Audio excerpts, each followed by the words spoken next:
Здравствуйте,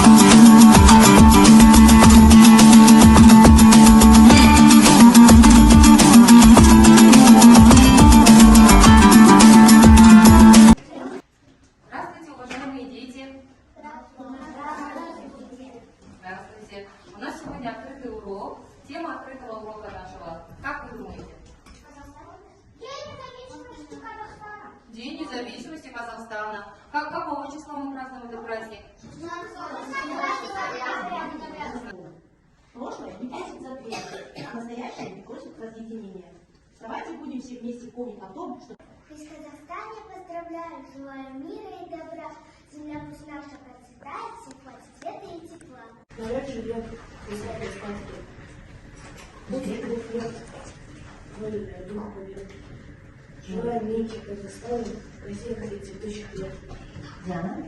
Праздник в Казахстане много раз мы встречаем, с Днем независимости нас благословляем. Айли? Летят в степях казахских, пусть вольные ветра, желаем Казахстану мира и добра. Алло. Свободному народу мы желаем счастья. Всей стране цвести, расти и развиваться. А давайте теперь с вами проведем викторину. Я задаю вопрос, вы отвечаете. Как называется наша родина, Раяна?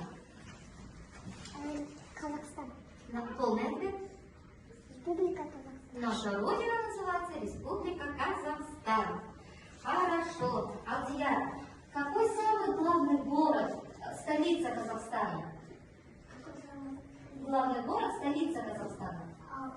В каком городе мы живем? Астана, правильно.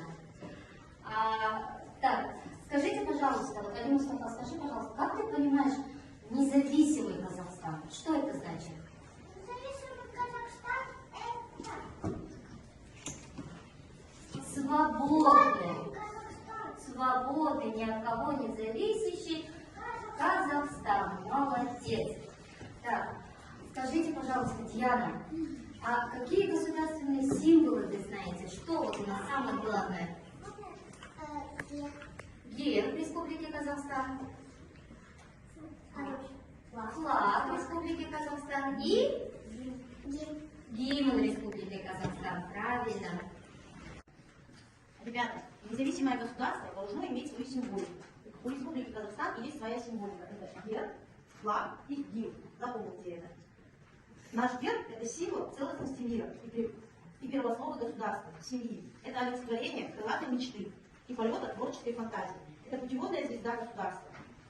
Наш флаг – это голубое солнечное небо, символ единения всех народов Казахстана.